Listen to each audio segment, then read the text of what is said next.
Hey, what is going on, you flimsy flaffy? Today I'm showing off my current build of Gholdengo, where I'm at right now. Before I jump into that, gotta give a big shout out to Card Coliseum. If you guys ever need Pokemon TCG singles or sealed products, be sure to go check out Card Coliseum first. They got you covered over there. PKM and Coliseum.com and code AzulGG will get you a discount over there as well. Link in the description. Check it out.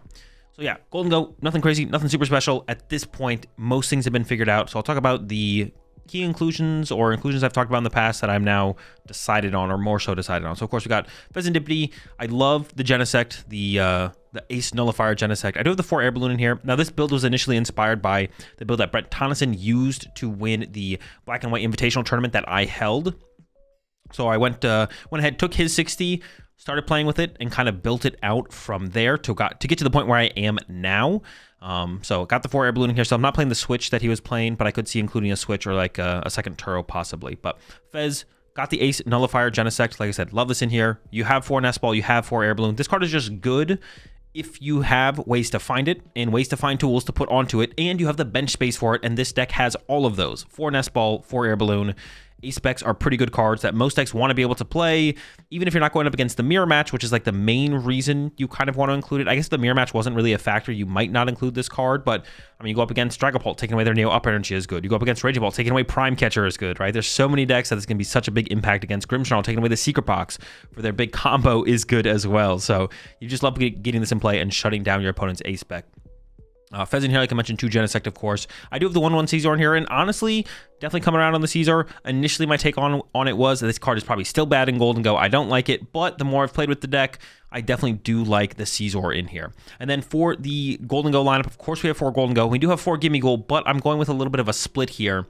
So I got the 2 minor errand runnings, and the coin toss, continuous coin toss Gimmighoul might be just too much of a gimmick, to be honest. This maybe shouldn't be in here. This one is actually the one I'm least convinced on. I actually love the Call for Family Gimmighoul. Now, the 50 HP makes it a little bit more fragile, but if we rush this one into play first and get it evolved into a Gholdengo as soon as possible, it's usually not a big liability. The main matchups that can be a liability against is stuff like Gardevoir, Grimmsnarl, and Dragapult.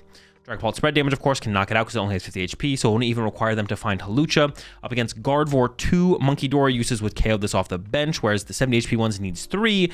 And then up against Grimmsnarl, it's kind of a similar situation with Munkidoras plus the snipe from the Grimmsnarl attack. But, like I said, as long as this isn't the Gimmighoul we prized, if we get this out on turn 1, our opponent's never being able to take advantage of that scenario specifically on the second turn of the game. Then we just evolve this one first to Gholdengo, and we're usually in a fine spot. And if we can't evolve any of our Gimmighouls to Gholdengo, we're usually in a pretty terrible spot no matter what. So the 70 HP or 50 HP isn't going to make a huge difference there. But I've used Call for Family a lot. It makes our turn 1s so much smoother because it helps us find more Pokemon and get them into play, especially when we don't want to leave a 2-prizer on our active anyways.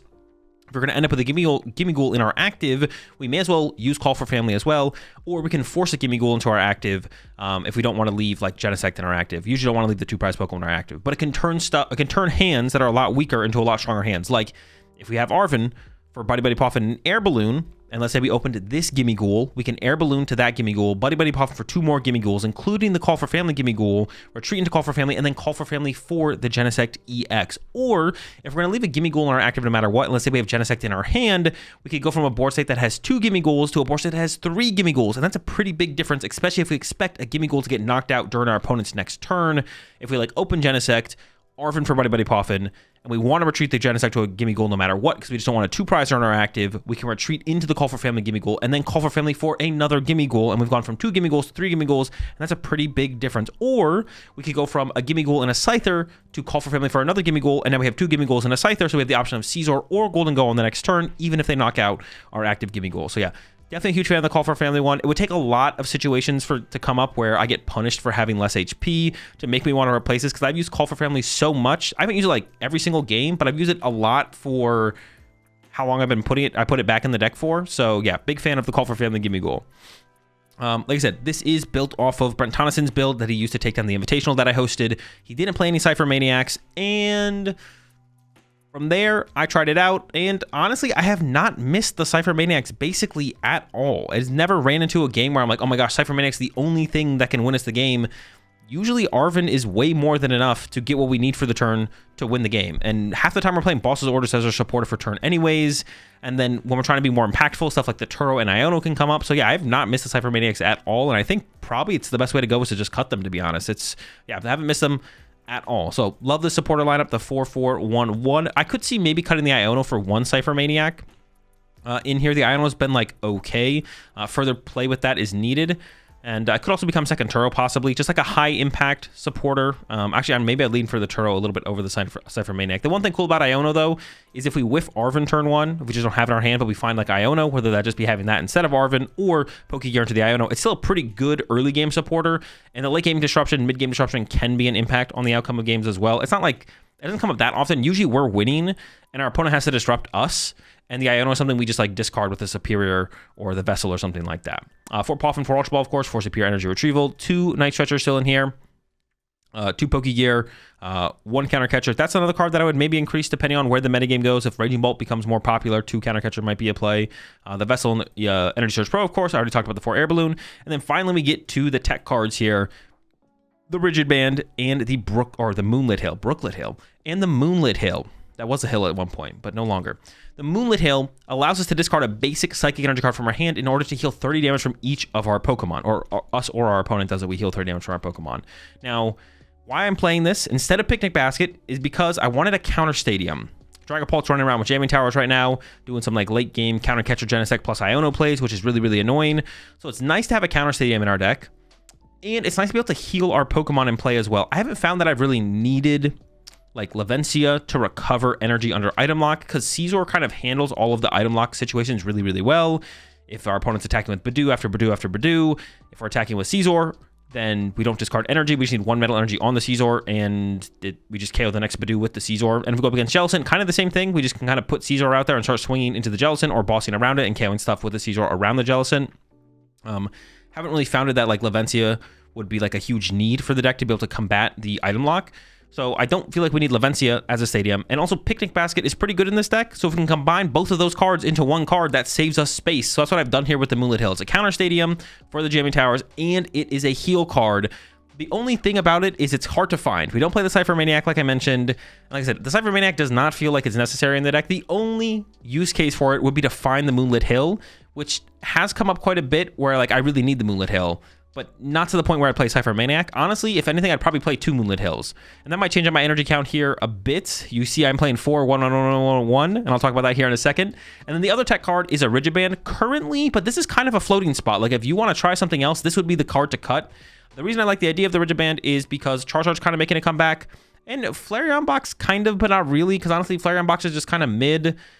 Even if it has a good Gholdengo matchup. And the reason the Rigid Band is good is because up against Charizard decks with their Chi-Yu, it stops Chi-Yu from one-hit KOing a Gholdengo, the Gholdengo with the Rigid Band. Now, that doesn't stop them from gussing up one of our bench Gholdengos or our Genesect, but it's like more work they have to do to get the KO. And if they gust around our active Gholdengo, we can just gust around their Chi-Yu, and then once again, their Chi-Yu still cannot KO our Gholdengo. So if it's like Pidgeot Charizard, and we go knock out a 1-prizer, and they go Candy Charizard, set up Chi-Yu, KO our Genesect off the bench because our active Gholdengo has Rigid Band, then we can go, okay, cool, boss KO your Pidgeot, and now we'll see if you have a Gust effect to get around our Gholdengo again or not. Something like that, right?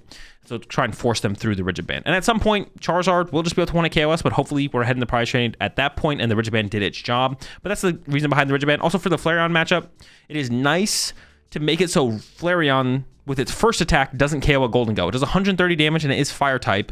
The problem with them being able to very easily use that attack and get a knockout and accelerate 2 energy in play is it lets them chain Flareons and just kind of beat us really easily. So that's pretty bad for us. But if we force them to use their second attack, all of a sudden hit them with an Iono, and then maybe their Flareon chain breaks, and then they can't get the next KO, and then that's when we get ahead in the prize exchange and win the game against Flareon. Like I said, I wouldn't play this if Chi-Yu wasn't prevalent right now, and even with Chi-Yu being kind of prevalent right now, I'm still not sold on the Rigid Band. So like I said, this is kind of like a floating spot. I was just like, well, I want to put another tech card. I feel like I have room for a tech card in this space. Charizard's been popping up a lot more. Chi-Yu's a thing. Let's put a Rigid Band in there. And then finally, the energy count. After playing quite a bit with Gholdengo in the format with the Scizor, I've definitely come to the determination that 3 metal feels a little bit light. Specifically when we're trying to build up multiple attackers with the metal energy in play. And also just finding that first metal energy up against Dragapult specifically, or any deck that's been doing you. can be hard, and even if you go up against Gardevoir and they get Jellicent in the active, once again, finding the Metal Energy can be tough. I did initially have 2 Psychics in here to go with the Moonlit Hill, but I think 1 is still fine. It's pretty easy to find the Psychic Energy, get in the discard pile, and then reuse it with Night Stretcher or Superior Energy Retrieval to get the value out of the Moonlit Hill, so I'm not worried about that. I don't play the Monkey Dory, so the Double Dark doesn't make a ton of sense either, obviously. Playing a double up of an energy can still have value because it does mitigate the chance that our prize cards get involved with trying to get the maximum value out of our Energy Search Pro, or as much as possible. But I've definitely been finding myself wanting more Metal Energy. When you play the 3 and you prize 1 and you're trying to get you're attacking with Gholdengo early, but then you want to get into the Caesar, especially when you're going up against item lock decks, it's just really tough to pull off. And it's definitely been a card that I've wanted an extra one of. So I'm up to the 4 Metal Energy right now. And yeah, I think it's probably the way to go. If you do add like Monkey Dory back to the deck, or if you go to like 2 Moonlit Hill, you probably want the Double Psychic or the Double Dark. But honestly, even if you put Monkey Dory back in here, I don't even know if you need the Double Dark. You can probably get away with 1 just fine. And the 4 Metal just makes things flow so much better when you're attacking with the Caesar and the Gholdengo, and you're putting air balloons on everything, so you're not hard treating the energy off those Pokemon, but you want to make sure you have enough energy in your deck to still be attacking with them as the game progresses. And if you get Badooed in the end of the game and you don't have the energy set up on the right Pokemon, you lose. With that said, let's jump into some action, and I'll show y'all how it runs. What are we up against here?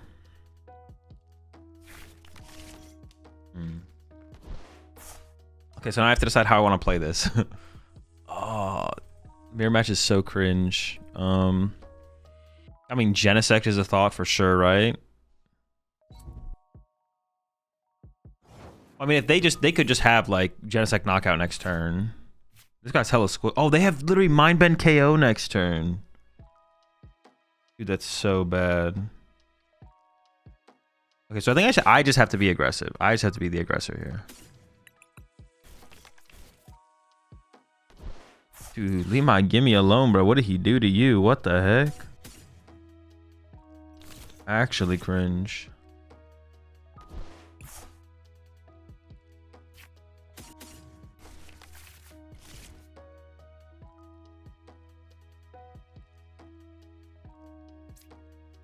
I could just retreat him, I guess, as well, though. I don't have to call for family here. Let's see what this gives me, though.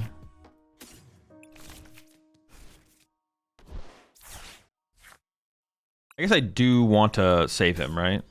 We should save him. So I can use, like, Caesar later, potentially. Otherwise, I won't be able to, like, use Caesar later. I think I was kind of, like, leaning towards wanting to call for family, but... Oh, wait a second. Oh, no, I'm not going to... I was like, yo, hit him with that coin toss? No, we're not going to be coin tossing here. We'll just run him away. If we had another air balloon, I would be coin tossing, but no air balloon, so no coin toss. Never lucky. Yeah, sure.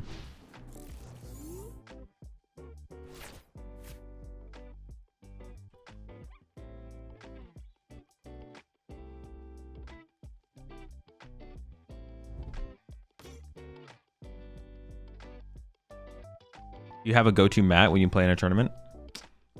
Yeah, I usually just use a Dragon Shield mat, but I found this mat when I was going through my stuff and getting rid of his stuff. Hold up, I'll show y'all here in a second. And this is the mat I'm gonna be rocking now. And I'll show you guys in a second. I mean, we just swing here, right? We don't even like think about it. We just gotta go. We're swinging on him, folks. We're swinging.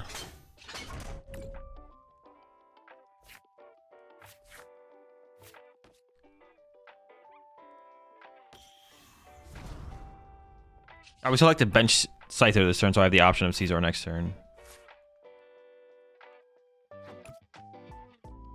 Going up. Do I ever boss KO instead? Well, let me draw one with this and we'll think about it. This is like theoretically where we want to be. We have Genesect down, we just swing, and we just like hope for the best. Boss KO Gimmighoul, huh? It would leave Monkey Dory in play, which leaves an ability in play for my Caesar later. And actually, I don't even have to play the ESP.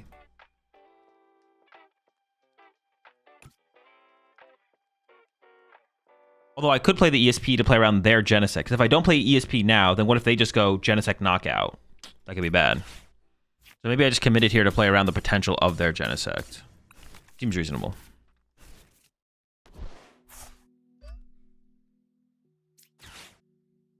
Also, gimme. And then if I discard, I probably want to get rid of like an extra energy here, right? At least 2. If they kill my active, that's 4. I need 5, 6, 7. I should be able to get away with just 2 here, to be honest. Because I should be able to like draw into 1 plus like Vessel and Superior.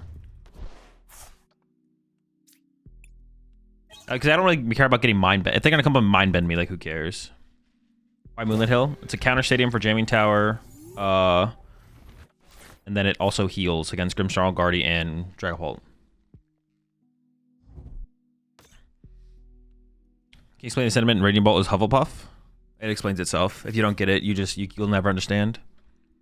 Is it better to have a steel in discard, or does it matter? On average, it's better to have a metal in the discard pile, because if your opponent gusts up a Gholdengo as like a panic move, basically, then you can go like Superior, recover metal, be able to attack. So yeah, on average, you want a metal in the discard pile. Specifically up against the Dragapult matchup, it's a bigger deal. It is less of a big deal now than it used to be though, because we have 4 air balloons in the deck. If you're playing a heavy air balloon count, you have so much mobility, it matters way less than it used to. But it's still something you usually play towards on average for sure. Moonlit Hills in the deck as a counter stadium for Jamming Tower, and then also heals against matchups. Is Moonlit Hill like a better Full Metal Lab because it is proactive?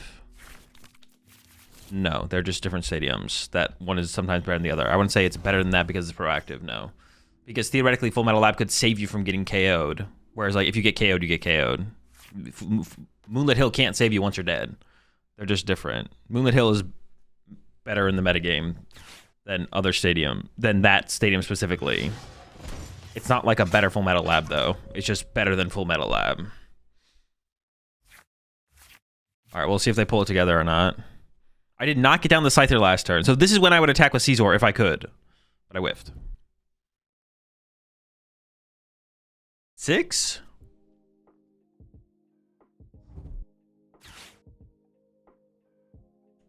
Moonlit is better against red decks. They might actually have it, which is kind of cringe, but sometimes the ops be cringe. 2 Monkey Dory? Pack it, bro. Pack it. This is not it. For who? What are they scared of? Would it be worth playing both a Lab and a Hill? No. Lab is only good. You'd only play Lab if you play that high count or if you played Cypher Maniac, and there was and there would be decks that you went up against where they wouldn't be able to replace it conveniently, and it would prevent you from getting KO'd. But usually, oh, they maybe have the KO on the Genesect.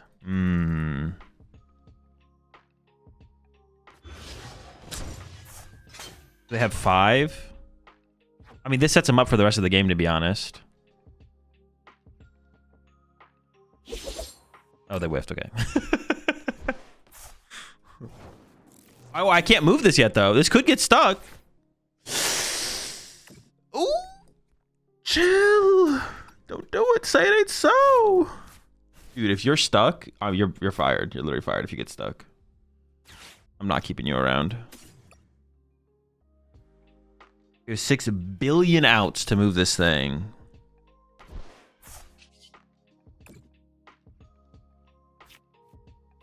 There's not one of them.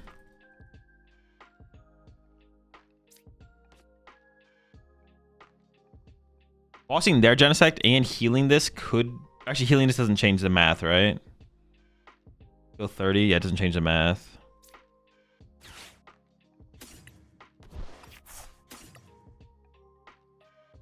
I said we have 6 billion outs to move this thing.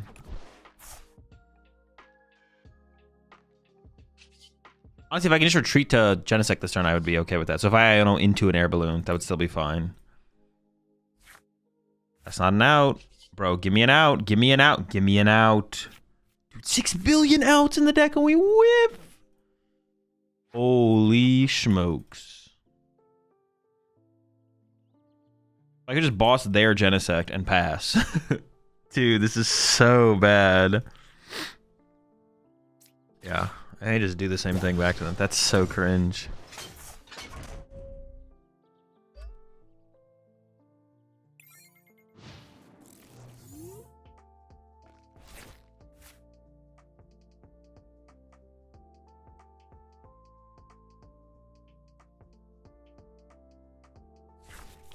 Probably go Caesar boss KO Fez next turn.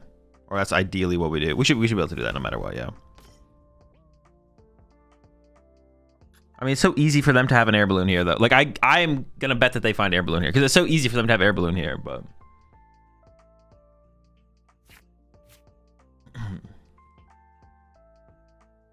Is it like easier to play without Cypher Maniac?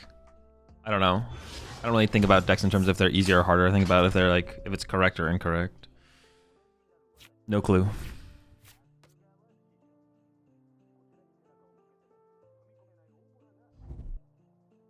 We're definitely getting KO'd here, right? We gotta be getting KO'd here.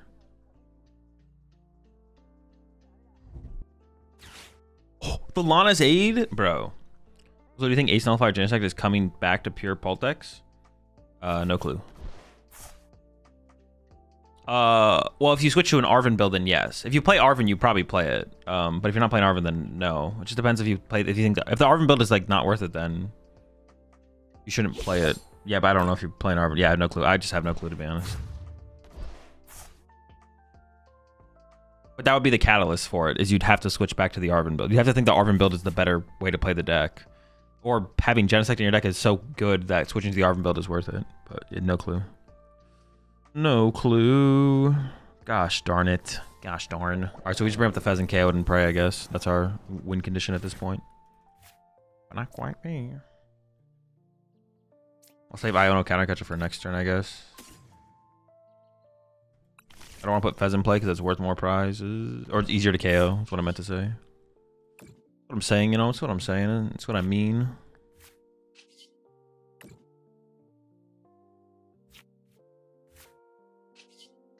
So I can just Night Treacher for the energy. I could Superior. Gotta be the Night Treacher angle, I think. Wait, does that make sense to KO the Fez here?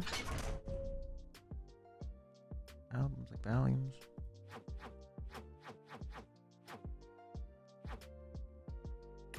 I think it does, right? It does make sense to KO the Fez every time. Or am I missing something? For some reason, I feel like I'm missing something, and actually KOing the Fez doesn't make... It's better to KO the active. Is that true, though? No. It's always better to KO the Fez, right? I don't know what I'm tripping. I guess there would be an argument to KO a one prizer to play around Countercatcher, but they've already used their Countercatcher. I'm assuming they only play one, so there's no reason to play around that, but...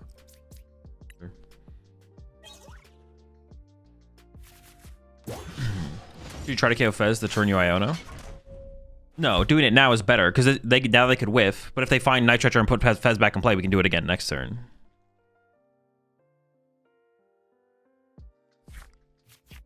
Would love to see you play more Rhydon, been feeling the deck super, inconsistent. I'll definitely pick it up again, at some point before Worlds, for sure. Has Dango deal with Crustle? You just lose. You'd have to, like, tech pretty heavily for it. How old were you when you started playing the Pokemon TCG? 14, 15. How many balloon is optimal in Dango? 3 to 4. All right, so there's a Night Treacher. So now we go Countercatcher plus Iono Knockout. I still feel like we're on the back foot again, though. I mean, we just couldn't... the turn we couldn't move our Genesect was just so bad. What matchup is the Moonlit for? Any of the decks where they're spreading damage on our Pokemon. Gardevoir, Grim. Gardevoir, Grim.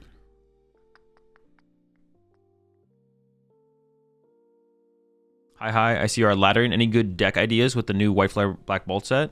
New deck? Any good deck ideas with the new White Flare Black Bolt set? I mean, all the good decks. There's a lot of them, though.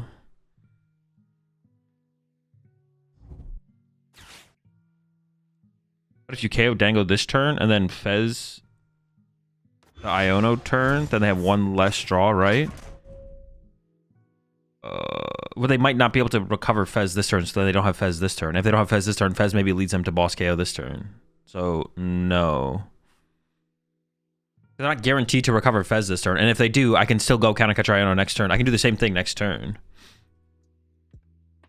Did you kill Fez to force to use his Night Treacher? I killed Fez because I didn't want them to draw with Fez. If they have Fez in play and I kill something, they 100% draw with Fez. If I kill Fez, they might not be able to draw with Fez. It's that simple, chat. If Fez is alive on board and I kill something, they draw 3 cards with Fez. If I kill Fez, I kill the Fez, then maybe they draw 3 cards with Fez if they can recover it or put another Fez in play. That's it. It's that simple. Without Fez, like Fez is not guaranteed. So without Fez, they might not Fez. Okay, they whiffed the knockout. But he did use the Night Stretcher.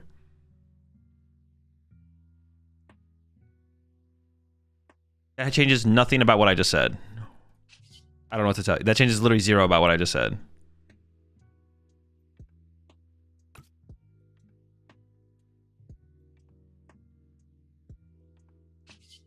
Now I'm thinking I actually just go...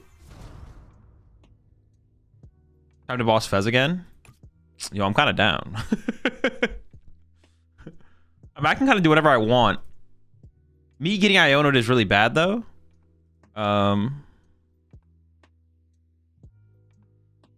We'd have a lot of draw power to work with. I could Iono them, though, is what I'm thinking.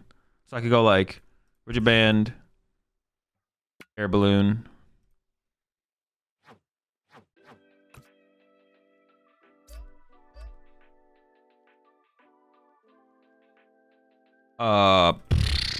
I mean, this guy kills this guy.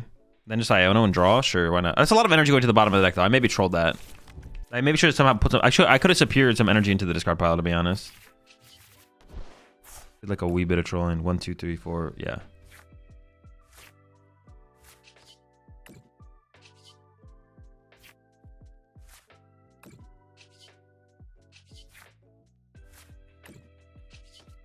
Dude, stop.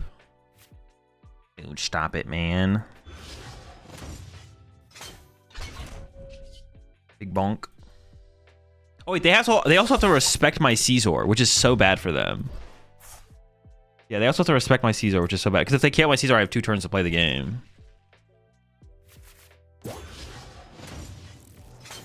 Put enough energy in the discard pile. Yeah, I probably should have like used 1 superior and put 2 energy in the discard pile. I would have had to take 1 back though, which kind of sucks. But I could have attached to my active. Big tank, what the heck? What? In the scrapper? Wait, are they cooking like that? Isn't Rigid Band better on Caesar? Yeah, I guess you're right. Yeah, I should have put the Rigid Band on the Caesar. Because it actually like protects it by 10. Yeah.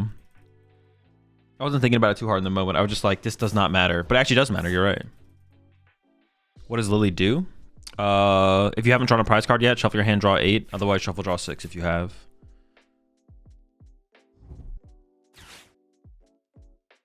Any luck pulling BWRs? I have no idea what that is. Is Lily out? No, it's next set. Hazel, we saw your video on pile shuffling last night. I hate when motherfuckers do that. I mean, listen, I don't hate it. I don't really care if people do it. As long as they're not actually wasting time. That's not true. I actually do sometimes care when they do it.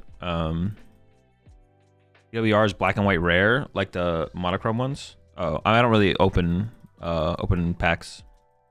You think Monkey Dory is worth it in Gholdengo? Something like Fluttermane? Wait, what do you mean something like Fluttermane? Do I think Monkey Dory is worth it in Gholdengo? Probably not, no. Doesn't seem worth. Something like Fluttermane in Gholdengo, like Fluttermane and Gholdengo for Jellicent? Probably, yeah, also just not worth. You'd probably...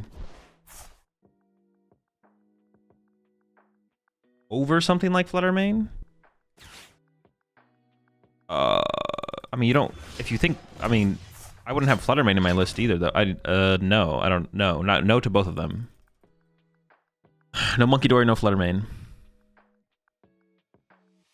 Are you still collecting booster boxes for each set? No.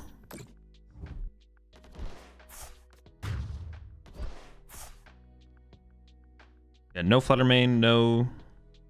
Fluttermane? What the fuck? Fluttermane's not worth it. Like the idea of Fluttermane was like kind of interesting, but I think just playing 4 boss and Iron Bundle. If you really want to be better off against Jellicent, you just put 4 boss Iron Bundle. You should be fine. You should be good with that.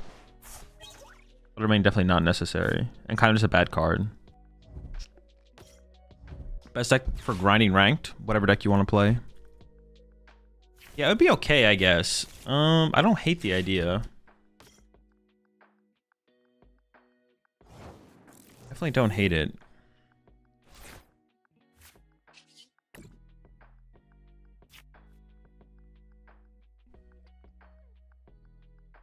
Ten score seems terrible without a single way to find it. Oh, true. I forgot about that part, to be honest. Yeah, never mind. It's probably not good. I mean, if you played like a Cypher Maniac build, I guess it would be like fine. You should tell us there. Kaisaki also appreciate the Prime sub. B6. Welcome to the Rat Pack. Yeah, I kind of forgot about that part. Not gonna lie. I'm kind of assuming one of these is giving me an Arvin, so. Oh, actually, I don't even know if putting Genesect in play in this matchup actually might just be bad. I've like made this mistake before.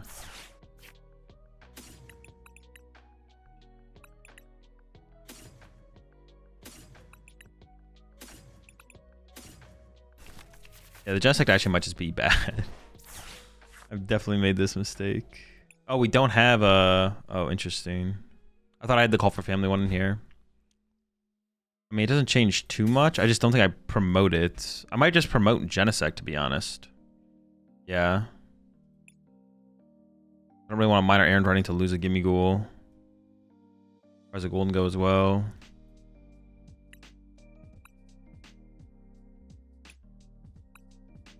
With the Nest Ball. There's a Night Stretcher. Moonlit 1, 2, 3, 4, 5, 6, 7, 8, 9. Price 2 metal. Okay. Let's go air balloon here, air balloon here. Air balloon. Air balloon. Retreat to this guy for now. I guess it kind of worked out. It's like fine. And air balloon here in case they Iono, I guess. Then pass. Sure. Rigid Band is like specifically just for Rigid Band is specifically just for what is it for? Chi-Yu. It's like literally just for Chi-Yu. All right, hang on. I gotta try and make this call real fast. So I'm gonna keep playing, but I'll be muted. Just raw. Just raw. That's how we like it. I pressed the wrong button there.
All right, my bad, chat. Had a problem with one of my cards. Had to call the bank real fast, but it should be all good now.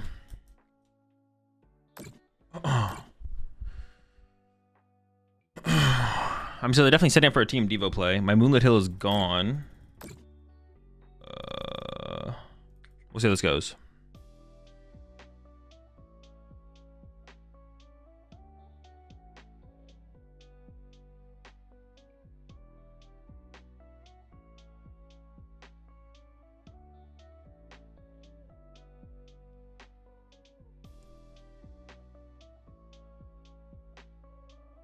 I just go boss KO this. Oh, I could boss KO the Morgrim actually. Oh, I could just spawn trap, but they could eventually team Devo. That is a problem. The potential of eventually getting team Devo'd is there. Huh? How do I play this actually? I could boss KO Morgrim. What is their? They have all their red candies left. How does that play out actually? If I boss KO Morgrim, Oh, this is actually weird. Especially because I don't have another Gholdengo left. I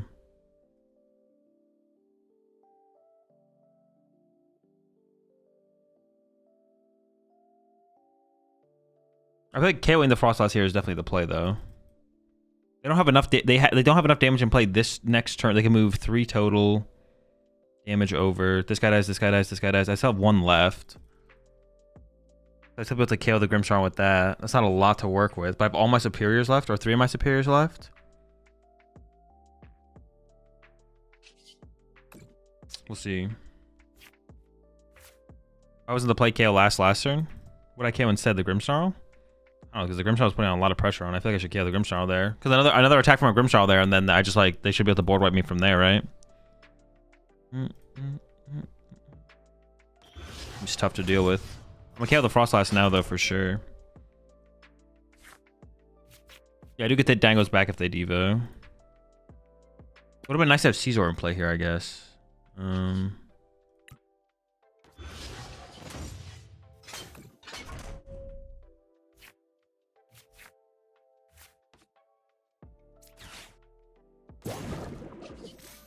I'd have to go back to that turn. Boss KO Frostlass might have been the play on the last turn to me. I'd have to go back and like look at the turn. I'm still not sure if I should. I mean, this guy he just kind of chilled here the whole game, to be honest. He never was really too much of a liability. Yeah, this guy was never too much of a liability on my bench. And I mean, it takes away their. I mean, Secret Box is pretty good in this deck. So who knows what kind of plays they maybe could have made if I had let them have access to Secret Box. So I don't know. Maybe setting this up in this matchup is fine. I'm actually not sure. Frostlass feels correct. Morgan feels not as good. Yeah, because then they would. Yeah, the Frostlass has to be the right play. Because if they attack with Morgan here, I don't really care. But if they keep Frostlass, they could just sit here and keep moving damage over to this Gimmighoul, and then they Team Diva me. They board wipe me pretty soon. I probably should have set up that Gimmighoul on the bench. Probably should have been Scyther though, to be honest. They can Team Diva 3 of my Gholdengos here, but not all of them. Yeah, I mean, it looks like they're playing for the Team Devo play. They can't attack. They can't afford to attack with anything here or they lose. They can't attack with Grimmsnarl here. There's Iono. I mean, they could go IO. Doesn't seem very good. What are they putting back with this? Are they going to grab Frostlass line? Probably not, right? Frostlass is too slow at this point. Yeah, okay.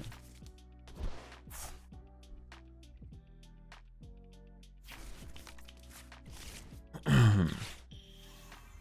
think they're just setting the Grimmsnarl up. The chance that I have Boss KO Grimmsnarl is so low here. It's not like they're winning the game. I assume they're not attacking with Grimmsnarl here. Attacking with Grimmsnarl seems really bad. Yeah, they're going for the Devo play. Oh, they don't even have the energy guaranteed, though? Wait, why would they play it like this? Just put the energy back and guarantee it. They always have this to get the Grimmsnarl anyways. They could whiff now.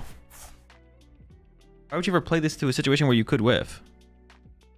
I don't think they had to do that, right?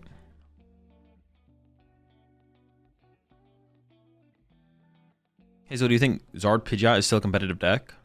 Not sure. In person, how would you hide that you are working for TM Devo? I mean, there's no hidden information in the PokemonTCG. Like, yeah. They'll either know or not know that your deck probably does or does not play TM Devo. They'll either know or not know that your deck does or doesn't probably play TM Devo, and then they'll play accordingly. Like, yeah.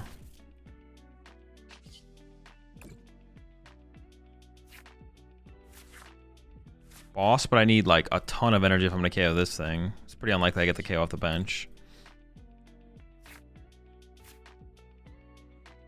Yeah, like your opponent can look at your board and see the potential. Like it's just all about knowing the deck. Like the only way you could like hide it would be if you're playing a deck that usually doesn't play TM Devo and you happen to play a TM Devo. That's like as far as hiding it goes. That's about like it. But man, this is like a pretty miserable draw. This is pretty bad. I mean, I guess I just KO the active. Like I should KO, right?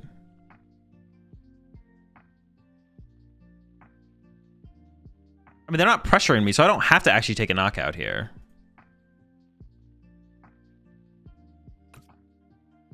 I could just, like, boss Monkey Dory and pass.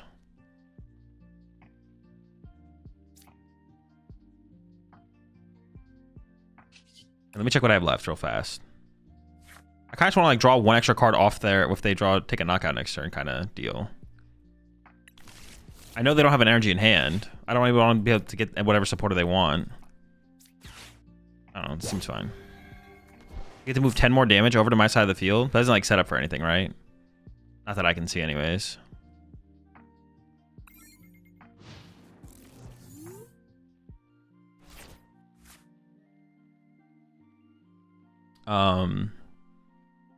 Yeah, if you're playing a deck that on average plays Devo, you assume your opponent knows that your deck plays TM Devo.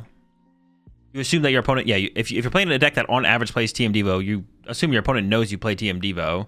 And if they misplay and don't play around it, then sure. Badungus, of course. This is fine. If they go into Badu here, though, I'm fine with that. If they're going to play Iono here, they should definitely swing with Grimmsnarl. Unless they just know they're guaranteed something. Like, if they know they are guaranteed Iono next turn, they could do this turn, then I guess. I mean, they deck out first, though, so I don't have to do I don't have to do anything. I can wait. Yeah, they have to swing. Okay. Like, I can just do nothing here. I'm not forced to do anything here. Oh, but I guess by taking out if I KO the Tatsugiri, then I just win with boss KO Monkey Dory. So I would just need boss plus 1 superior. Maybe it was correct to just take the KO, to be honest. Yeah, maybe I actually misplayed there. I probably did troll. I should have just taken the KO, because then all I need is like boss plus 1 superior to win the game on going to this turn. But now, that is not what I did. So, yeah. I'm trying to think about like the better way to explain that. Yeah, you can't really hide. You can't. All right, yeah. If your deck, if your opponent doesn't know you play TM Devo, whether you're playing a deck that usually plays TM Devo and they don't know it, or you're playing a deck that usually doesn't play TM Devo and you're all of a sudden playing it, your opponent should or shouldn't play around it depending on that information. There's no way to hide it, because you're assuming your opponent is always like gonna make the correct play, and only when them making the correct play loses you the game, you assume they don't. There's no superiors on the bottom, so I think I just draw top down.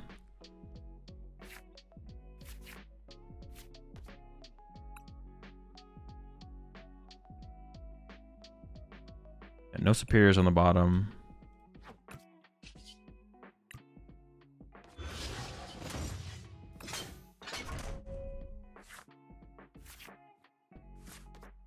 No superiors yet.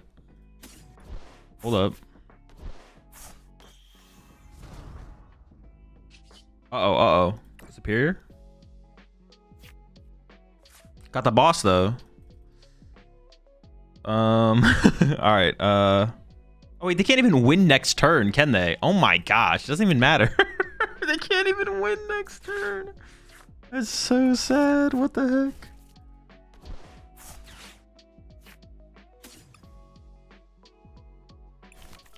Dude, what? They really don't have a win condition? They have no win condition next turn. Oh my gosh, and I whiffed! Dude, this whiff is insane. I'm so unlucky.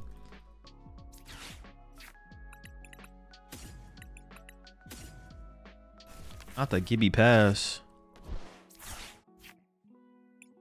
Okay, so I could prioritize. Well, hang on, I should just do like a little bit of a prize check here. I mean, I could just go quad Gimmighoul or Gholdengo. It's just kind of cool to set up turn 2, so I'm just gonna go for it. I prize a boss. Prize a Pokegear.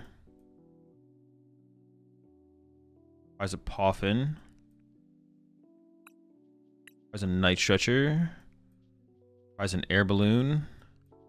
1, 2, 3, 4, 5, 6, 7, 8, 9, 10. I prize a Psychic Energy.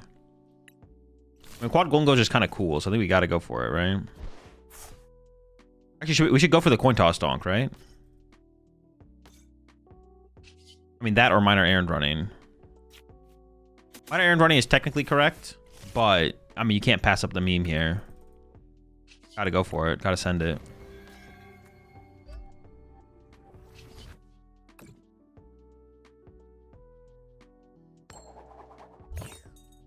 Unlucky. I was So I'm going to use the pawn deck of yesterday, but only have one Clefairy. Maybe include an extra grass pawn or another Mew. No, you should play a Night Treacher. Another Night Treacher. Hazel, do you think doing an open deck list like VGC is a good thing in TCG? No. Closed deck list is better.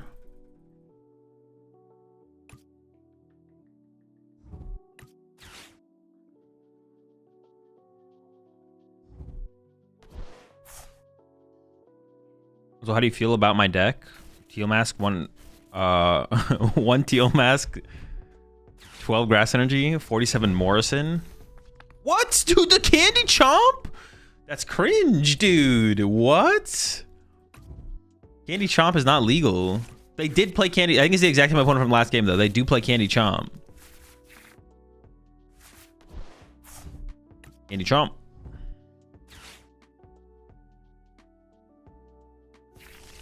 Okay. They still need some basics to go with everything, but they did find them. Honestly, attaching active is probably a misplay from them. I should have tried to save the energy for a follow-up Gimmighoul. Wait, what the heck? Is he a tank like that? Holy.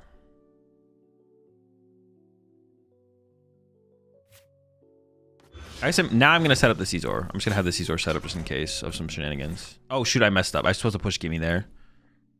My bad.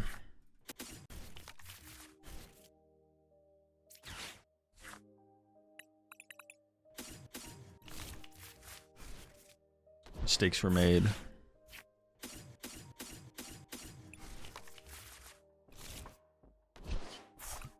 Gotta get into the remembering. Rock Hurl does 20 damage. Should be 50 damage. Wait, this is plus 30, right? So Rock Hurl could do 50. The other guy does 70. That still wouldn't KO this one. I'm gonna evolve this one.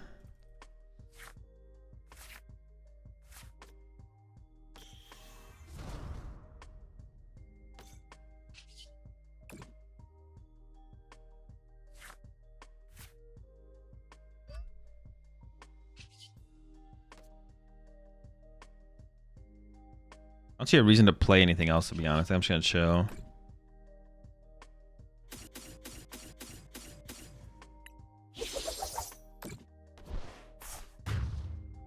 Rock Hurl isn't affected by resistance. Oh shoot, is it not? Okay, I should have evolved the other Gimmighoul then. Oh no, because now they can get a prize card this turn. They go counter catcher KO. Gimme. Oh shoot. Oops, my bad. But they can't evolve it to a Gabite and KO it. But still, I guess. They could Rock Hurl KO this now. That's actually really bad. Okay, they evolve the active to a Gabite. We're chilling. Now it would come up short. Right? Plus 30? Yeah. Are you allowed to bring drinks to the table when playing at Worlds and regionals and all that? Yeah. If it's an open, yeah, it just has to be on, you have to put it on the floor. You can't, no drinks on the table, but you can bring them to the table. I think there's a good Arch deck with Genesect? No. Genesect adds very little, if anything, to Archaladon. Like, it's questionable on whether or not you should even include it. And even if you did play it in the deck, the amount of, like, I don't know, the buff that comes to the deck from it is, like, super low. Super little. What's up, Garbungus? Oh, they get to kill my Scyther, though, for free. That's kind of annoying, actually. Yeah, that's annoying. I mean, it's manageable, but annoying. Okay. I mean, it's just so rude. It's just, like, insanely toxic for them to do that.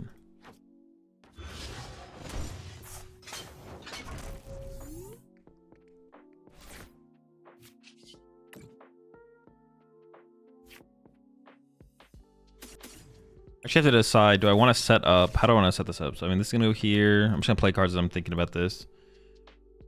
I have another Gholdengo left in the deck, so I could go get the Gimmighoul back, put the Gimmighoul on the back bench, play for draw power.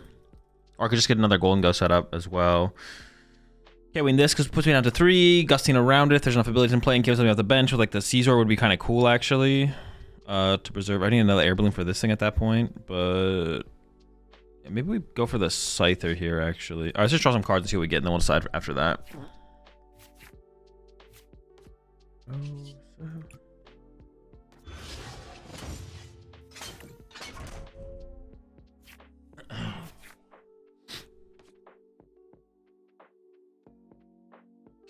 Wait, one more.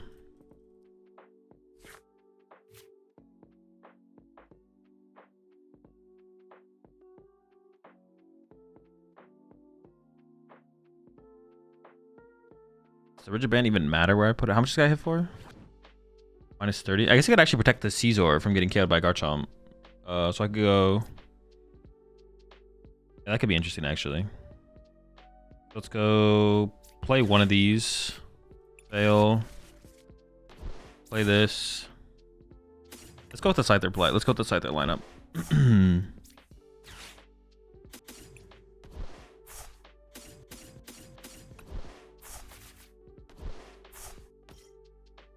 I just also want to be able to like air balloon this thing, I feel like.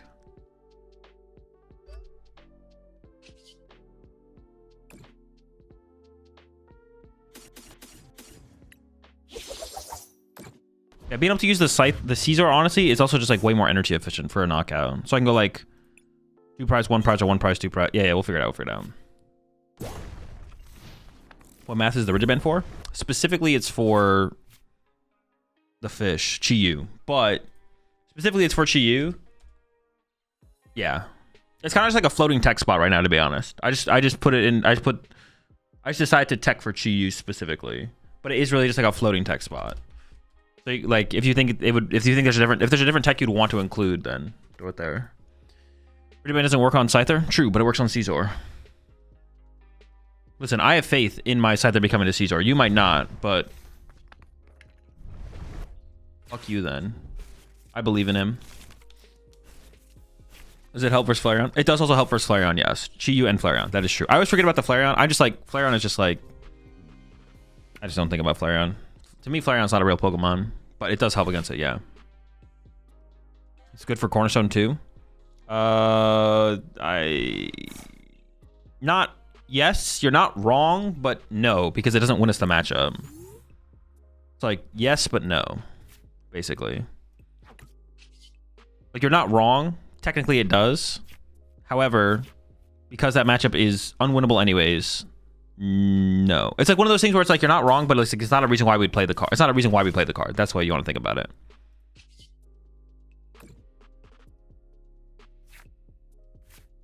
When you're coming up with a list of reasons to include the rigid band, Cornerstone is not one of them, because it doesn't change the outcome of the matchup. We always just lose.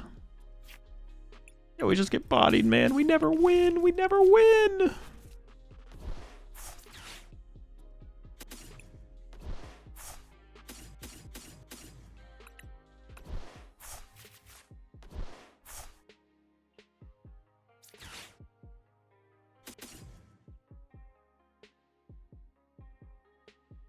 Do I have any energy left in the deck? 1, 2, 6, 7, 8, 9, 10. I think I have an energy prized.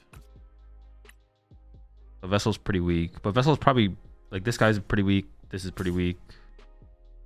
Oh, but Iona's also pretty weak. So I get rid of, like... Actually, I could do something like this, to be honest. I get rid of these two.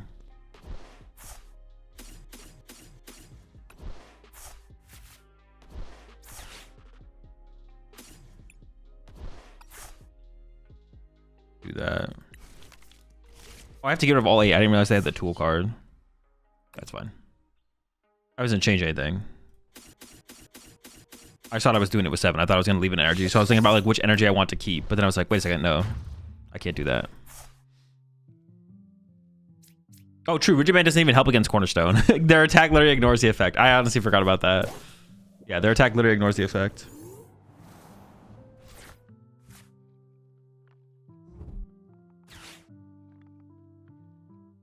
Is there a way to make Crystal not an insta-scoop? Yeah, you could play Baby Gholdengo. I mean, Baby Gholdengo might be enough to win the matchup. Baby Gholdengo plus a second Turo, maybe. Because you attack with Baby Gholdengo, they punch you back, you Turo it, you attack them again. Monkey Dory would also be a good... Like, yeah, it's like, how many mid cards do you want to play in the deck is kind of the question. I'm not sure.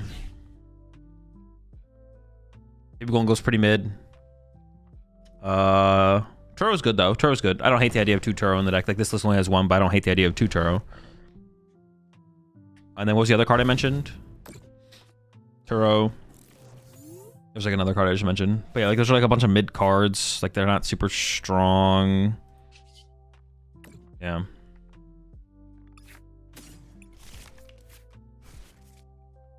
Thoughts on protective goggles? It's a card. I'm going to go ahead and make an assumption here that you don't actually know what the card does, though.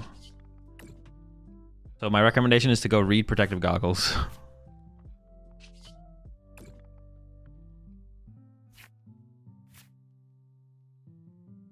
We whiffed, right? Which is fine. I mean, it's not like we lose or anything.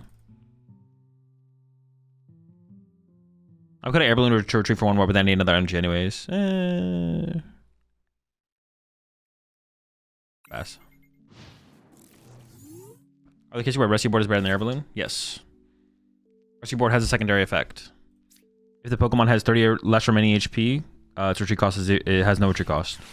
So if you're playing a deck with a Pokemon that has more than 2 retreat cost, might even has to be more than 3 on average to make a difference. If you have like Iron Hands, the example and the situation that has come up with Rescue Board in recent metagames, in recent formats, is Iron Hands gets punched by Dragapult for 200 damage, has 30 HP left, Rescue Board gives it free retreat. That is like a real situation that has happened in recent format. So if a situation like that arises often enough with the deck you are playing, there's an argument to actually play. Rescue Board over Air Balloon if, like, the rest of your other Pokemon would be able to move with Rescue Board, or if any situation where you need to retreat one of your Pokemon, Rescue Board would be just as efficient. But that's the question. Is that reality? I don't know. What does he'll do? Discard a Psychic Energy from your hand, heal 30 damage from each of your Pokemon. He was coin toss. We can go for the donk. Gemstone do be capping. Good call out. Yeah. You're not wrong. You shouldn't always play for Gemstone. It just depends on like which one is more likely to happen, do you think? And that can be like really hard to come to the determination on for sure. Did you ever show your mat? I had to leave the stream. I didn't because I couldn't find it. I don't know where it is. I have to go try and find it again.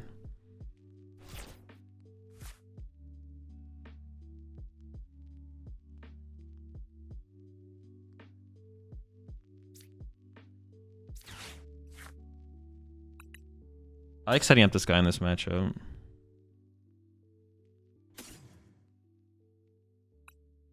To like get through the Badoos is nice to use with Caesar instead.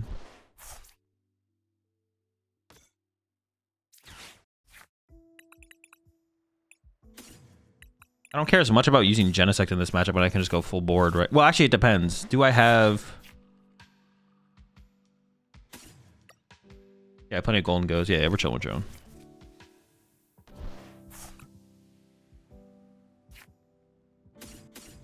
Can you use a custom-made mats to regionals? Yeah, you can use any mat you want. The only thing that they're restricted on is sleeves. Just get like our +1 here. Can I get one more Gimmighoul, please? Thank you. One more Timothy Ghoul.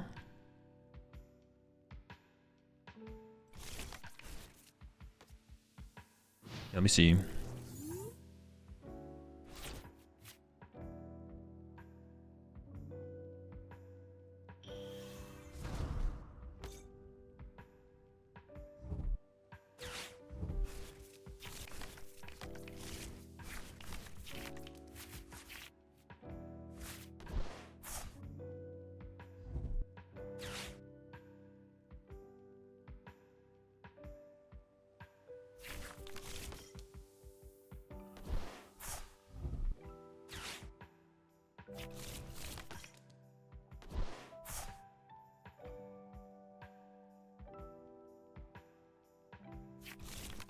All right, I found it. No metal energy.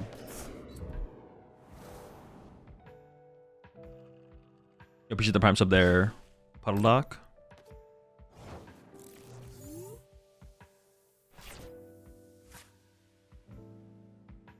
Actually, I think the play is to play the Iono. Right? Play Iono, try and find metal energy, then use Genesect to shuffle the deck. Because there's no metal energy on the bottom of my deck. Alright, still no metal energy. Dude, I guess fuck me, I guess. What are we looking like? We cycled twice now. I didn't even check my prize cards though.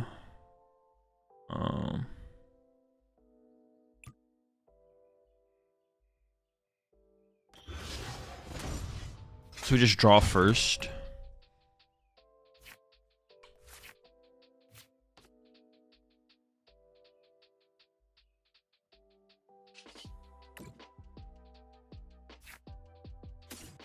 I start using Caesar here, or do I save Caesar? I should start punching with Caesar, right? Because it's just more energy efficient.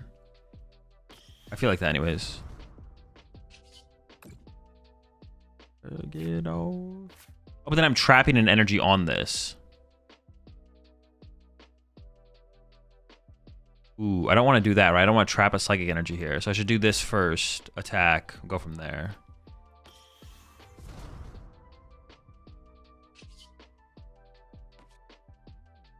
I throw a Origin Band on here to reduce the damage it would take because this one can already move. This one's already mobile.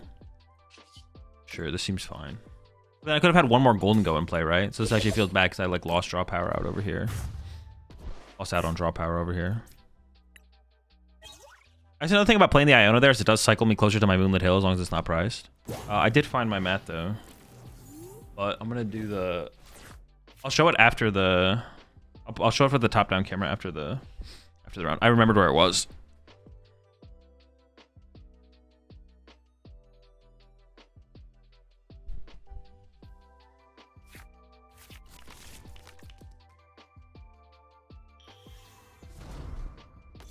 I just played against like Glamora. Why are people so cringe? Bro, if you're struggling against Glamora, bro, that says more about you than your opponent there. Lock in, bro. Lock in.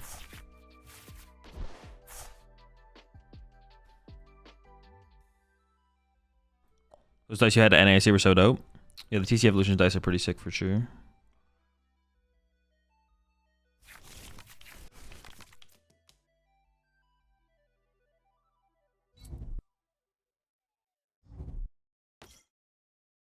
You also aren't allowed to have signed cards because the signatures are considered notes. No, I don't think that's why. You can't have anything on your cards. Your cards have to be the card. You can't have anything written or drawn on your cards. I think it has nothing to do with notes.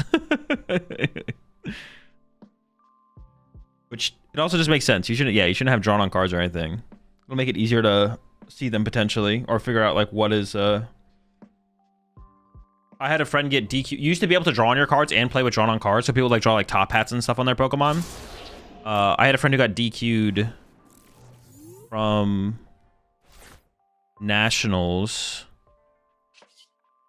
From US Nationals, I don't even remember what year. Because he drew all of his borders pink on his cards, and from when you look top down on top of his deck, you could see the pink borders. So they DQ'd him because of that, which is reasonable to be honest. It's like not even unreasonable that they DQ'd him because of that. Yeah, you shouldn't be able to draw on your cards. It just makes sense. It's just more things they have to worry about, and more of a hassle for everyone else. So that he thinks that was potentially part of the catalyst that led to them just banning it in general. But yeah, it should just be banned. There's no reason to have it around. We don't need it. Honestly, is Boss KO Dust? No, KO the active is always the play here, right? The question is just how do we get there? Yeah. I wouldn't mind Turoing here and removing all this damage off this guy. I'm gonna leave him in the active, I think. I'm not gonna play the Arven. Well, am I harder treating him, I guess? I don't know. I could harder treat him.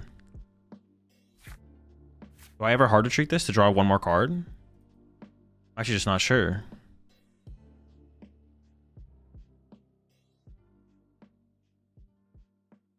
Fighting Moonlit Hill would be pretty cool. Fighting Turo would be pretty cool. But do I care about having more energy to work with more so than anything? 1, 2, 3, 4, 5, 6, 7. I still get to keep my metal for my Caesar.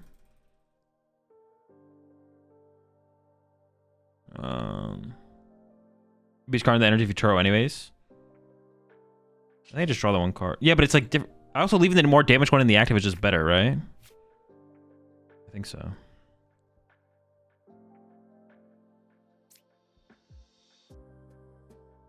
I could attach a Caesar ahead of time here as well. Or attach to this Gholdengo instead. I could go like energy to Gholdengo. Attack. But then do I end up in a situation where I just lose to Badoo? 8, 9, 10. I'd have 1 energy left, so I definitely could lose to Badoo. I think I'm just gonna... I almost just want to hold the energy, to be honest. I think I'm just gonna hold it all. If I commit the energy to the Caesar, they could also, like, Dusknoir it? And Badoo me or something? I think I just hold the energy. I think I just hold it. I think it's the correct play to just hold the energy.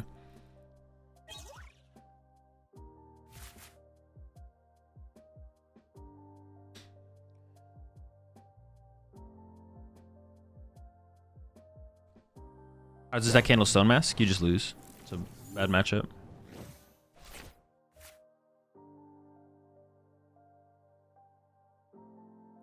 I just got here and heard like half that. You said you used to be able to draw on cards. Yeah, you could like draw anything you wanted on your cards. Like I said, people put like monocles and top hats on their Pokemon. They draw on the cards. But then they banned it going into like the 2011 season, I think. But yeah, it just makes sense. Like, there's too many ways that you could abuse it to like cheat or something like that. It's just unnecessary to be able to let people to play with drawn on cards. Being able to play with signed cards, I'm not gonna lie, that would be cool. But then it's like, where do you draw the line? But that being able to play with signed cards would be cool. I'm not gonna lie, that would be cool. The idea of that would be kind of cool.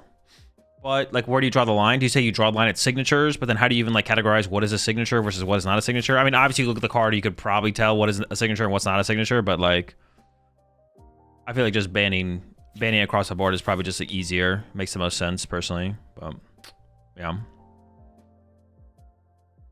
this actually feels a little sketchy here. I don't feel that. I'm not that confident in this situation at all. Did you cheat if you drew on cards? I don't know. You could maybe draw it in a way where like it leaves. I don't even know. I'm sure you could come with something. Like I said, if you look at the top of your deck, right? If you color the borders like a certain color and look at the top of your deck, then maybe you could see the color stand out. Like that would be a way. I'm sure there's ways. As long as they'd count as a crutch card in this deck. My friend suggested that to counter Badoo. The deck neutral just doesn't need a counter to Badoo. The deck already does fine against Badoo. You don't need to build the deck to counter Badoo. Is like the correct answer to that, to be honest. Phantom Diving. They still have Neo Upper here. But they are just kind of like drawing 4 prize cards. Wait, they do just kind of win by KOing this thing next turn, right? What the heck? Do I just lose? Do I lose? Wait, no, they can't KO this. Never mind. They don't KO this. No, if I draw 2 prize cards this turn, we should be fine, right?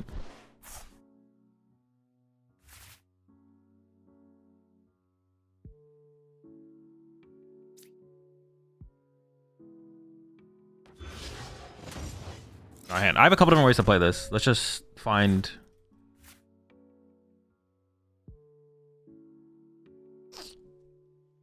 Should we find with the heal? Yeah, Moonlit should just win us the game, basically, right?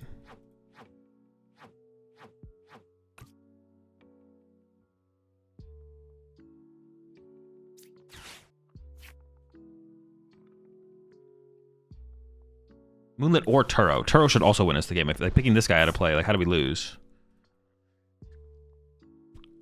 I guess I just draw 2 with this first and see what we get.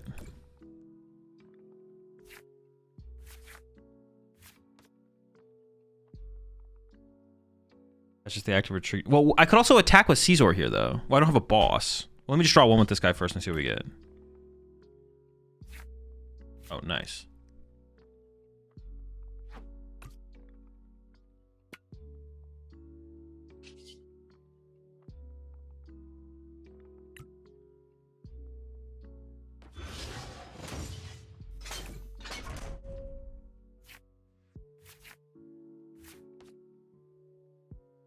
Wait, if I KO this and I put down Genesect with Air Balloon, they can't play Neo Upright and I just win, right?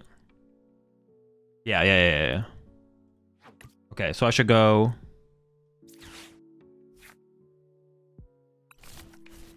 Just gotta burn all these dead cards. I want to keep the Metal Energy as well.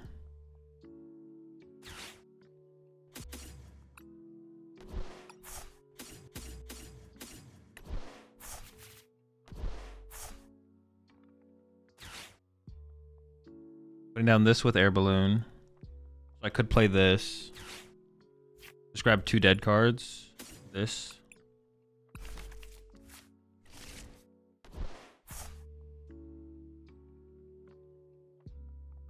Burn this. Gholdengo is still good to generate a card.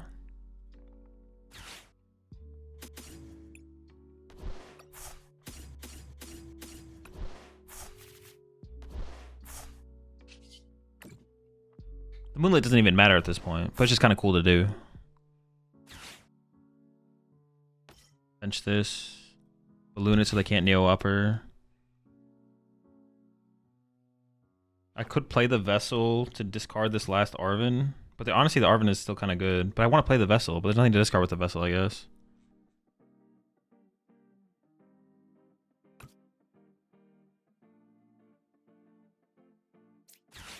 I could just discard the Gholdengo, I guess. Like, both these cards are dead, so I should get rid of dead cards here.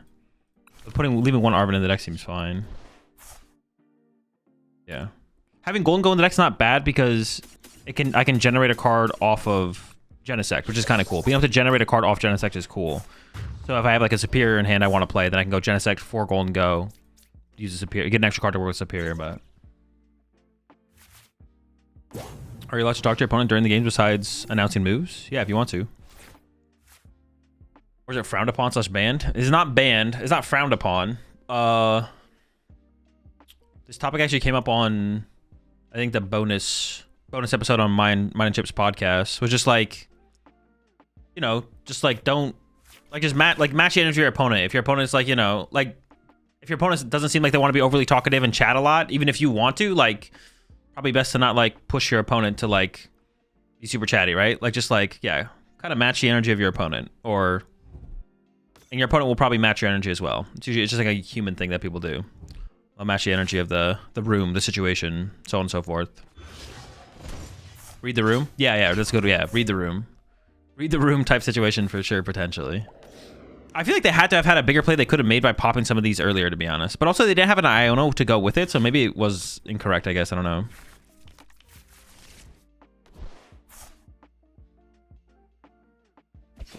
Yeah, it's just read the room kind of thing. Like if you want to be really, if you're in a mood or you are just like a super like chatty person or whatever, and your opponent seems like receptive to that, then it's like fine. There's no wrong answer, but it's kind of just like a, you know, pick up on the social cues type situation, type deal.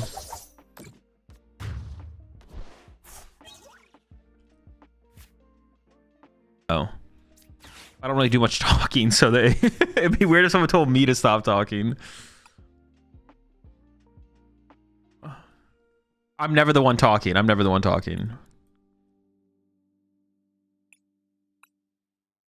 Like, I'll sit down and say, like, what's up or whatever.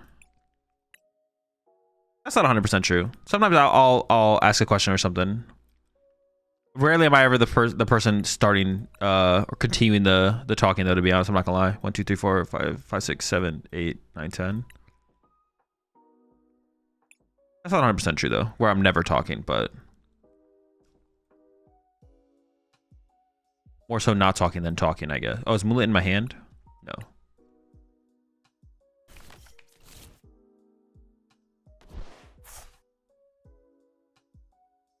Oh, interesting.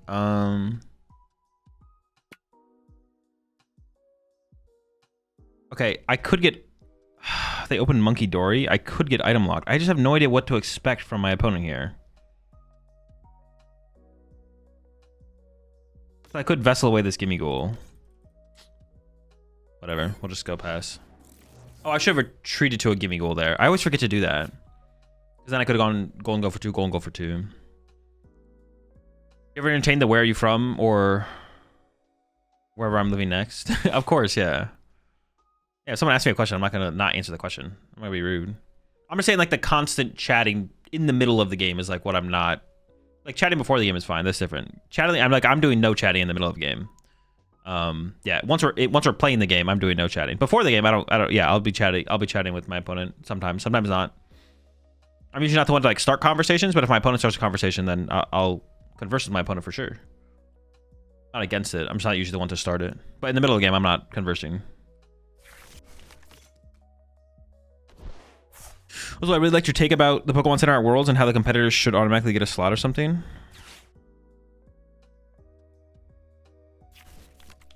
Wait, that wasn't my take though.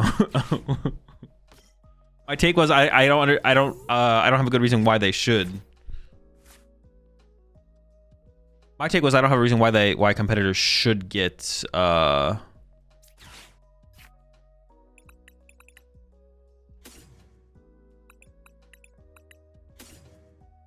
priority.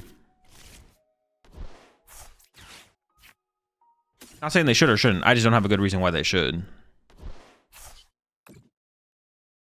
I think the what's it called is a reasonable reason though. Like I think you know, due to the fact that you're competing, due to the fact that you're competing, you have less time to potentially go to the Pokemon Center. Oh shoot, did I want to go? No, Caesar doesn't even care this anyways. Like that's like an okay take, I think. I'm not sure it's like really convinced me personally that. Yeah, I don't know if it's like really personally has really convinced me, but it's something, I guess. I'm like, all right, I can kind of see that a little bit for sure. I don't think Counter Catcher is going to be very powerful in this matchup, so just give it up. It's fine.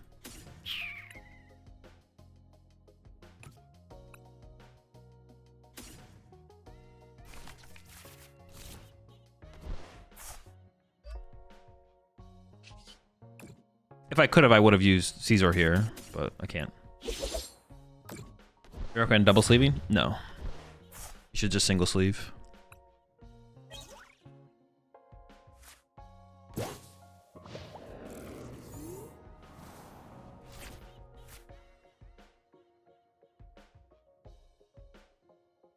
If I'm against you at a tournament, can I ask you what the next rotation, or do I get DQ'd? You get DQ'd.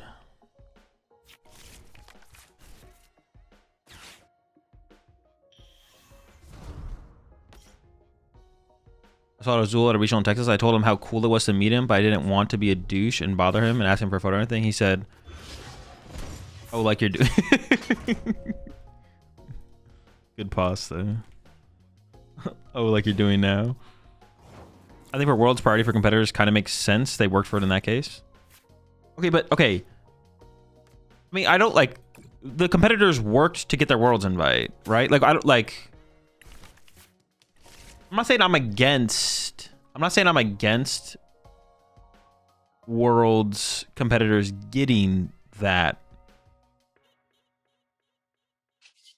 I'm not against Worlds competitors getting early access to the Pokemon Center, but that's not what they worked for. They worked to get their Worlds invite. And like obviously like some of the stuff that comes with that is maybe the reason they even try and get the Worlds invite, right? They want an excuse to go to the World Championships, to go to the event, to go on like a vacation with that as well. And I guess on top of that, you also get the, usually you don't want to evolve this guy, but they're drawing so slow. Let's just do this first. And on top of that, you get the competitor kit as well or whatever. I'm not saying they shouldn't get early access. I'm just saying like, I feel like when I think about it that way, I'm just like, well, that still doesn't like reason it for me. Basically, I'm like, sure, but like, I feel like that's like not what you work for as the competitor. You listen. I'm not saying I'm against it, and like there's like the logical reason that makes the most sense to me is that you know, give a little preferential treatment to the competitors because you know they have less time to potentially go to the Pokemon Center, so giving them like early access to like schedule their appointment with the Pokemon Center would be reasonable. But yeah, I hate the competitors. I'm just saying I don't think like that logic like fully tracks. Just because there's something happening at the World Championships, does that mean that the competitors should get priority for everything that's happening at the World Championships? Like I don't know. I don't know if I agree with that.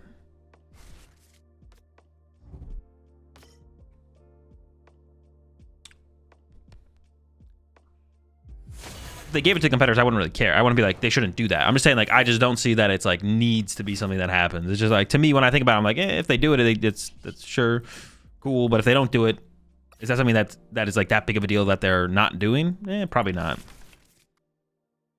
In my opinion, at least from like like I said, I don't have like that strong of an opinion on this. So like my opinion could definitely change on it. But where I'm currently at with my opinion, I'm like, How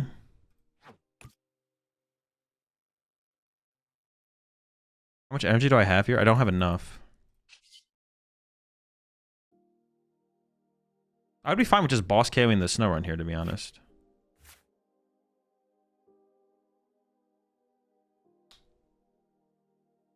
I guess I could always just Turo this. Let's just draw one, work hard. If it gives us what we want.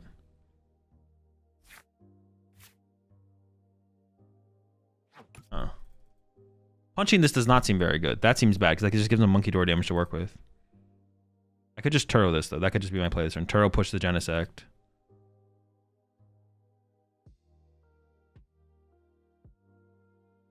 Although do I want to send up this because I would give them access to their secret box. But it'll be like the turn afterwards. I don't think I care about that. Punch with Caesar? No, because then I wouldn't want to like recover all that energy. I want to leave the energy in the discard pile. I think I just turn this and leave the Genesect in the active here. I think it's... Oh, this one's got 50 HP. That sucks.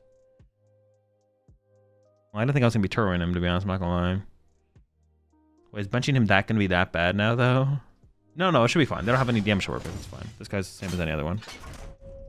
Oh, he's so weak, man. What the heck?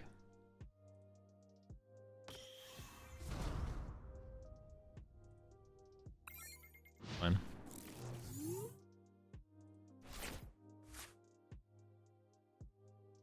The competitors would be busy wanting to win worlds and worrying about shopping at the Pokemon Center.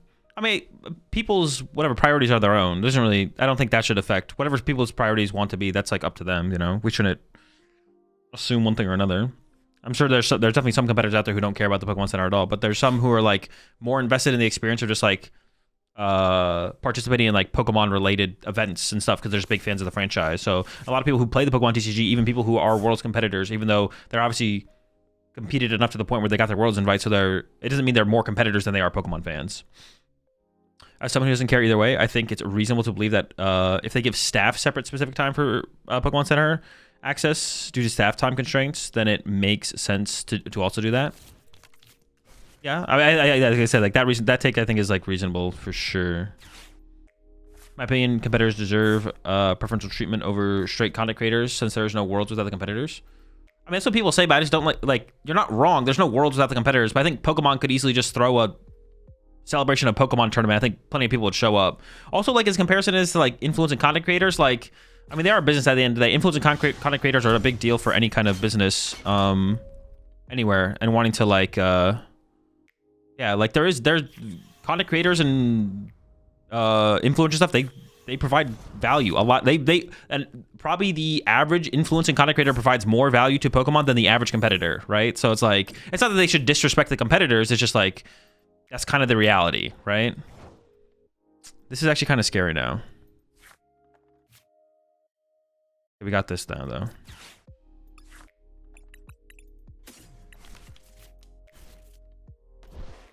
So you still open packs in Pocket? I do, yeah. I still do my dailies.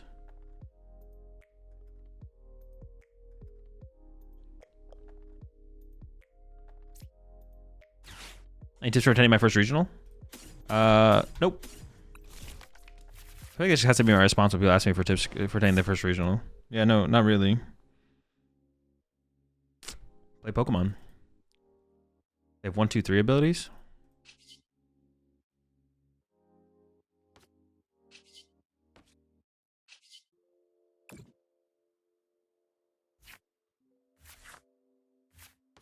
Also, I feel like when people ask me for like tips for like their first major event or something, like what they would consider a tip is just like not something that I consider a tip. So I just don't know what to. I don't really have a good response when anyone asks me, yo, any tips for my first regional. I don't know. I don't know what would be a tip in that situation, to be honest. I think just knocking out the active has to be the move here. Like everything that I always respond to whenever someone asks that is like super generic. Any tips? Get the dub. Win. Don't lose. Guys, 2020. I guess I can make him survive. Actually, do I want him to survive? I kind of want him to die. Maybe I still is here. Here. Moonlit off the prize cards would be optimal here. When I evolve the Lost Dango to dig for Moonlit Hill because it's prized. Even if it wasn't prized, I don't know if it'd be worth the trade-off, to be honest. Yeah, even if it wasn't prized, I don't know if it'd be worth the trade-off of it eating up the damage from Frost Blast. Because I'm like, I'm in bad range for TM Devo if I evolve that one.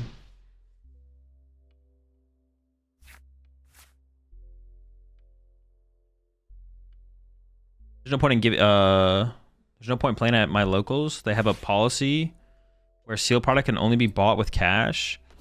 They don't have cards in the case, so people just buy sleeves and accessories with star credit winnings. I mean, that's how you can basically, if you go to locals and get star credit, that's how you can make your sleeves free, basically. That's what I would do with all my star credit winnings. I would just buy a bunch of sleeves every single time. If you're to include Stadium Bump and Rhydom, which one would it be your first? Maybe Beach Court? I don't know, to be honest. Beach Court or the one that puts a card from your hand on top of your deck, maybe. This is kind of scary.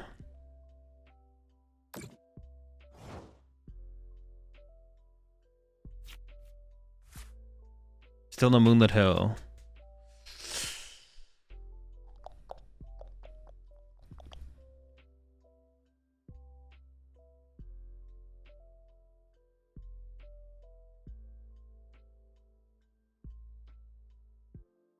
Dude, no Moonlit Hill, dude. Never lucky. I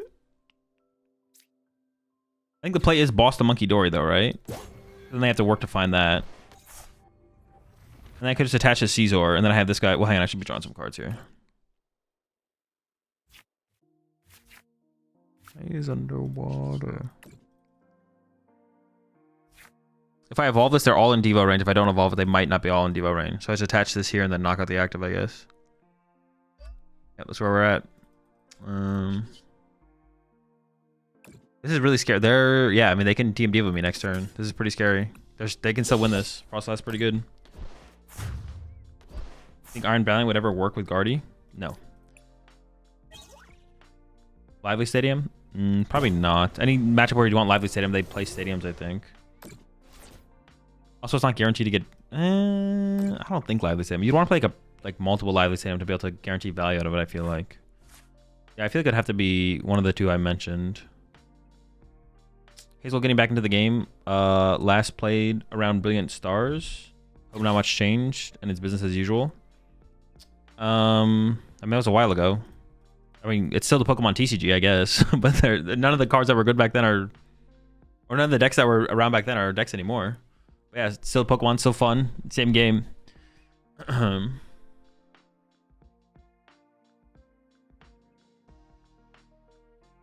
Puzzle ground so Pikachu can't get burnt? Well, you don't play Pikachu and Miraidon, so that wouldn't be a problem. Yeah.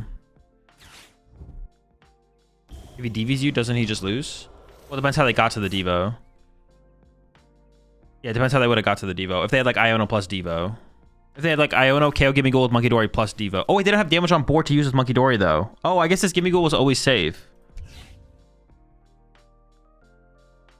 That's right, yeah. By KOing the Monkey Dory, they don't have damage to use with Monkey Dory. Oh, so yeah, we're always just chilling, I guess.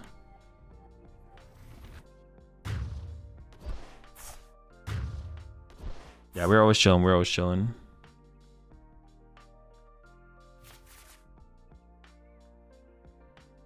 We play Ho-Oh Box today? No.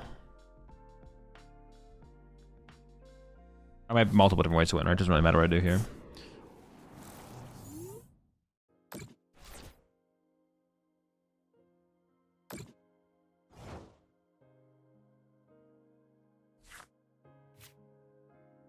Okay, cool.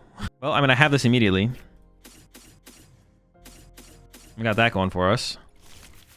Not gonna get cheesed. Go ahead and do this as well. Because we need a top deck here. They can also technically turn 1 KO this thing, but I guess if they got it, they got it. Top deck odds maximized. I could bench Fez, because even if they're playing Clefairy and get turn 1 Clefairy knockout, I could still win that game because they haven't Jolticked yet. Putting Fez in play is so bad in this matchup because it gives them access to like an Ursaluna win condition. I'm just gonna pass. Is it better than Basket though? I mean, as of right now, I think it is. That's why I included over Basket. Like it's yeah, but the answer is always just gonna be as of right now. I think it is because I have it in the deck over Basket. If I thought Basket was better than Moonlit Hill in the deck in the metagame, I would have Picnic Basket in my deck over Moonlit Hill in the deck. But like 2 games from now, I could come to the conclusion that I think Basket is better. Like, but right now I'm playing Moonlit Hill. 2 games from now, I could also be playing Moonlit Hill and Basket. I could be playing 2 Baskets and 2 Moonlit Hills. But like, yeah. If I thought Picnic Basket was for sure better than Moonlit Hill, or good enough that I would include that at least alongside Moonlit Hill, it would already be in my deck. But as of right now, I think there's potential that Moonlit Hill is better, so I'm playing Moonlit Hill. Yeah. What's the Rigid Band for? Chi-Yu and Flareon. Mostly just Chi-Yu. I mean, I guess it's both. No one really plays Flareon, but it's for Chi-Yu. But it is also just like a floating spot. You can just kind of cut it for whatever you want, to be honest. Because like Chi-Yu's not that popular. You have deck space for Lavencia and Basket? No, but that's because I wouldn't play those cards. Like, yeah, no. Yeah, because I just wouldn't play those cards. I wouldn't play those cards in that combination for where I'm at in my testing. Like, you can have deck space for anything, technically, but no. Oh, they whiffed? What the heck? Who whiffs energy in that deck? Well, now I'm, like, super not scared next turn. I just dead drew, though, so I guess I'm still just... Oh, I could boss. They kind of bench locked themselves. Now I definitely don't want to play this to get them prime catcher. And there's nothing to get off this, I don't think.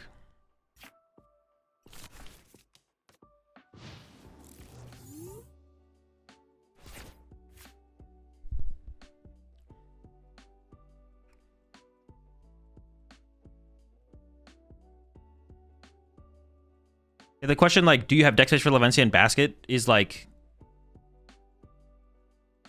The answer is, like, yes. I could cut Moonlit Hill, and let's just say Rigiband, and I could add Basket and Levencia. But I'm not going to do that because I think it's worse than playing Moonlit Hill and Rigiband or some other tech card.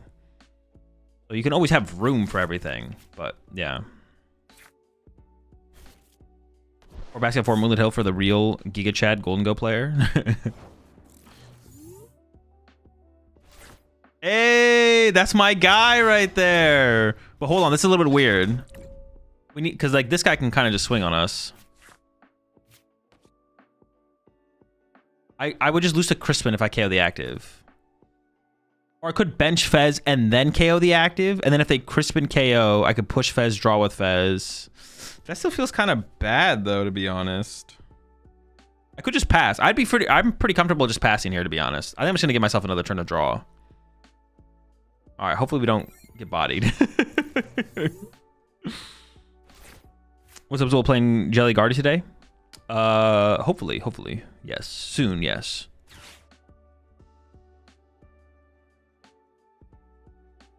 Rigiband stops Defiance, Ursaluna, 3-prize Zard, and 4-prize Zekrom 2. Ooh, it does stop the 4-prize Zekrom. Oh, it stops 3-prize Zekrom, you mean, right? 4-prize Zekrom nukes you. I can't... Okay, that's good. I was like, we can't wait forever, though. We have to make a move eventually. I think I'm okay to move with this.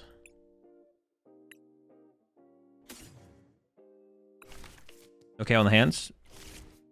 No, because if I KO hands or they have Crispin, I just lose to the Pikachu.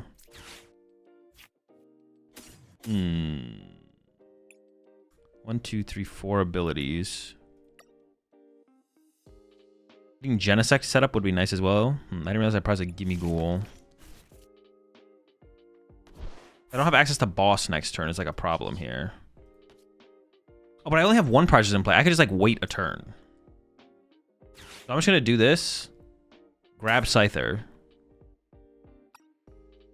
Put it on the bench, but I could also just like pass with Scyther my active, which is kind of interesting. They play Iono sometimes. Iono is so bad in that deck right now, though. Do I play around Iono? Sure. Might coin toss the Pikachu or something. Just play this in case I get Iono'd. Play this here. Yeah. Now I think at some point they will have like switch plus attach. So I should attack at some point for sure. Or like future booster plus attach and knockout, so. If bench Fez, he plays Prime Catcher. Yeah, it's another reason not to bench Fez, yeah, because then it gives him the Prime out. So we just chill.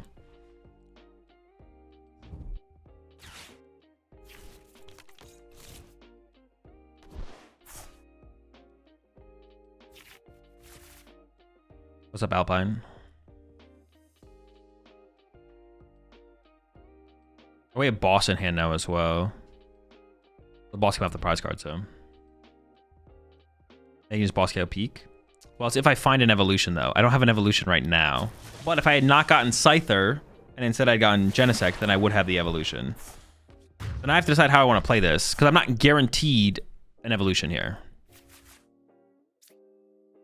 So I could literally just pass with Gimmighoul in my active or something like that if I wanted to. Let's see we top deck, though. If we just top deck the out, then we just play the game, but... Okay, we top deck the out. Well, I guess in this situation, though... Maybe that's still incorrect, though, because in this situation... They can't Crispin... Oh, they can Prime Crispin, though. Yeah. Attack with Scyther, leave 1 prize board. Well, I'd maybe attack with the continuous to try and break the Pikachu's ability, but same difference at this point. I mean, at this point, we're just like fully set up. The game's just over. I think I fez before Genesect. Maybe it's not true, actually. Worked out, I guess. No, because I would want to draw into more Gholdengos there, I think, yeah.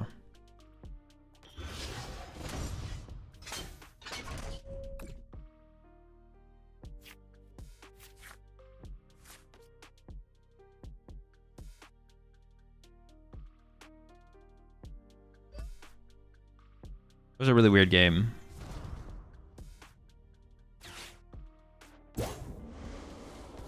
But very chill.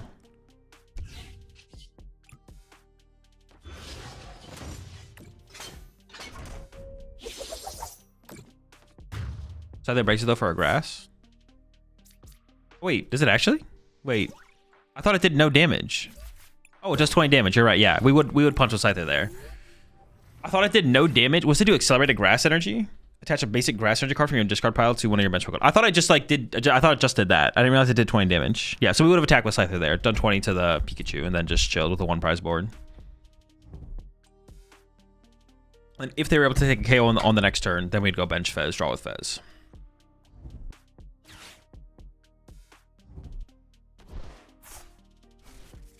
Should basically be over at this point now. We should have it all locked up. Would you rather have Fez die versus the Dango? What do you mean? All they play Psychic Energy, they could have healed the 20. I mean, some do, some don't. I mean, we would have done it anyways, though. We may as well try and progress the board state. If I want to stay at a 1 prize board, we may as well punch the Pikachu. Doesn't matter if they play Psychic Energy or don't play Psychic Energy. Even if we knew 100%, even if we knew that they 100% play Psychic Energy, we still punch them with Scyther.